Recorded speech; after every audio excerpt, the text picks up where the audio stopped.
All right, welcome back, everybody. Let's get into the trending topics for today, and quite a long list, but they seem to very much so be interlinked. So let's go through them one by one. Omicron, as you know, this is something that we have been dealing with, or in some instances, many have said we've dealt with, particularly with the end of December. That was where we saw, well, the beginning of December, January, we saw big surges of numbers there happening here in South Africa. Actually, it was November. Hey, it already started in end November, the whole of December, but it was a manageable wave that we had. Lots of infections, but not as serious as Delta. What appears now, unfortunately, is that China is now the ones that are going to be or are experiencing massive problems when it comes to Omicron.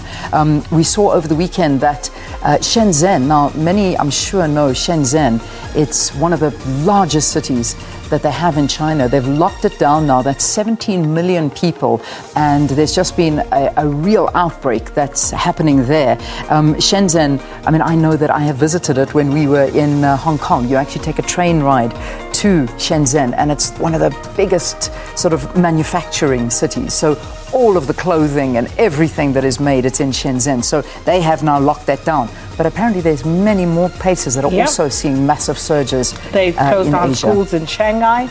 And so basically what they're saying is that it's the, what's this variant? The B.A.2.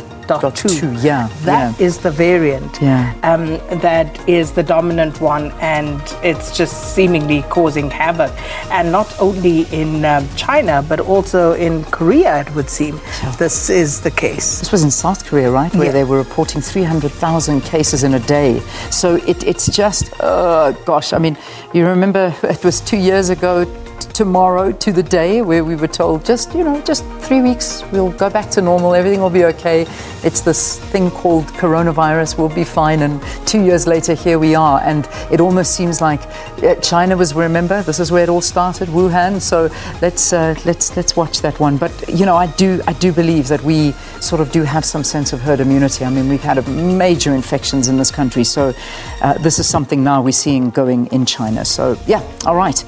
Then Obama, so he now has come out over the weekend saying that he's also contracted COVID. So Barack Obama at the moment testing positive for COVID-19. So that's also why he is trending. And then China is partly to do with the COVID, Omicron. Yes. And then also it has to do with Ukraine and what we saw in the news with Russia seemingly trying to get some assistance from China, and all sorts of things being said in that regard about if China should enter the fray, what would be the repercussions, etc., etc. Yeah, the US warning says China faces consequences if it helps Russia. That's the warning that's been sent out, and it's just crazy. I don't know. So yeah, that's a new twist to it. So that's another reason China is trending. Then the Proteas are playing at the moment, so they're also trending. It's the Women's World Cup that's taking place. I have to tell you, I was not listening to the sports bulletin. I'm confessing, as beautiful as V looked, I was not listening. Are they playing England currently? They are. They are. What's this? How are we doing? I don't know. We need to put that up there. All right, but we'll try what to find I a screen. can tell you, what I have seen, is that Marizanne Kapp, she's taken a 5-wicket haul. Oh. So, and this is a maiden 5-wicket haul in an ODI. So well done to her. And career best ODI figures of 5 for 45.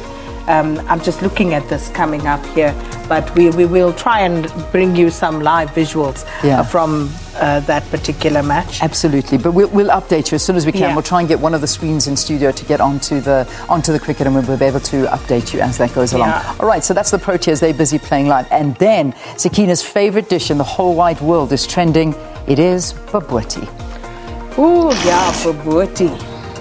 Have you ever eaten bobotie? I have eaten bobotie, but I'm not as passionate about it as you in the negative way. You really don't like it.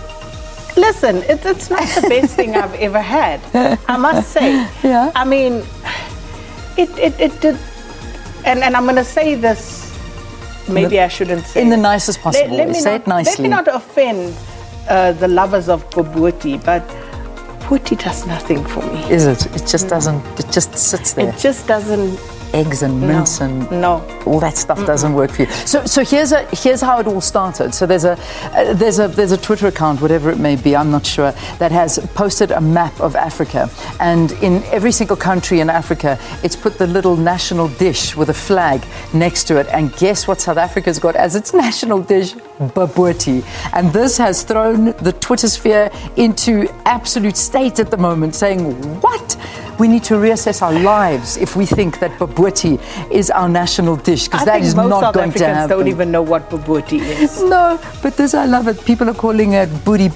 Please do not tell me that is what our national dish is. So people are not happy that of all the dishes and pictures in the world, these guys decided to put bobotie as our national dish. People have even suggested rather samp and beans, but anything. Not bobotie. Pap and wors, but not bobotie. Chakalaka was even a suggestion with pap and wors, but not bobotie. Exactly. So bobotie. So you can have your say on that as well. Yeah. And our director says the only bobotie he knows is Lutendo Bobotie, our reporter out in Limpopo. That's it. No bobotie in the studio. Clearly not. I really don't mind it when it's nice and sweet, but that's what puts you off, is when it is sweet. So if I have it once every 5 years, it's a lot. So anyway, doesn't matter. Then let's focus on what's up after the break. Dr. Oshapeng Maseng, Senior Lecturer in Political Science and International Relations at the Northwest University, joining Sakina in a conversation.